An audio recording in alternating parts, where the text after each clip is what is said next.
I want you to think about who received these messages from God, that I have given to you a Savior, a Emmanuel, a Messiah.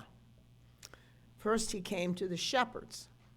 I want to tell you, the shepherds were the outcasts of society. They were at the bottom of the society. They weren't rich. They weren't powerful. People just put up with them. And they certainly probably crossed the street when they saw them coming down because they didn't want to have any contact with them. You must remember, this is who God chose to send the message to. They were the first ones to come to the stable. I will tell you, during the patriarchs, shepherds were honored. David was a shepherd boy, and he became the king. But after a time, and the people became settled in their cities, they really looked down on them because they couldn't keep the laws. They couldn't keep the purity laws. And besides, they were kind of dirty and scuffy. And they were always with those sheep. And you know, sheep smell, I think. I've been told. I don't socialize with sheep myself. But I want you to understand, it was to them the angels came and sang. It was to them the message was first given. And they were the first ones to go and worship, the first ones to come to the stable and bow down and acknowledge him.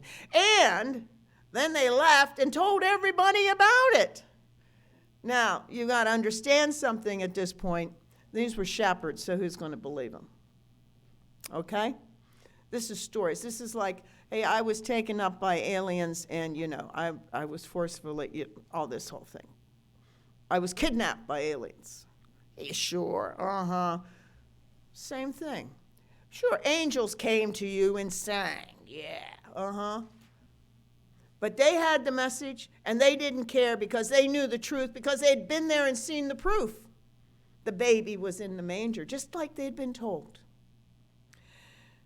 If you go further in that story, you come to the wise men. The wise men were not the powerful ones in that country. They were aliens. They were from foreigners. And you know, foreigners are different than us. Foreigners. But they came and acknowledged the Christ. In today's world, Christ comes to the outcast, the marginalized, the ones who are sleeping in cardboard boxes. They're the ones who need the Christ, because they are the ones who need the hope, that need the peace, that need the love, that need the joy. So as we celebrate this Christmas, let us not forget that we are overly blessed. And when we have a chance, reach out to others and show that love, not just to our friends and neighbors, but to strangers. And I think a perfect example of that was the building of the ramps by the disaster people. Reaching out to people saying, we care about you. And that's what Jesus did. And if you think about his ministry, who did he minister to? He didn't minister to the rich and the powerful. He went to the sinners, the tax collectors. He went to the poor, the crippled, the beggars. That's who he went to. Jesus comes to us, but he brings to us a message that we must take care of those which we characterize as others. We must recognize them as children of God, our brothers and sisters. Whether they're sleeping in a bed with satin sheets or in a cardboard box with paper.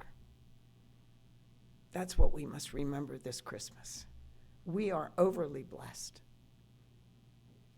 Be aware of that and open your eyes. And when you see the opportunity, pass on the blessing.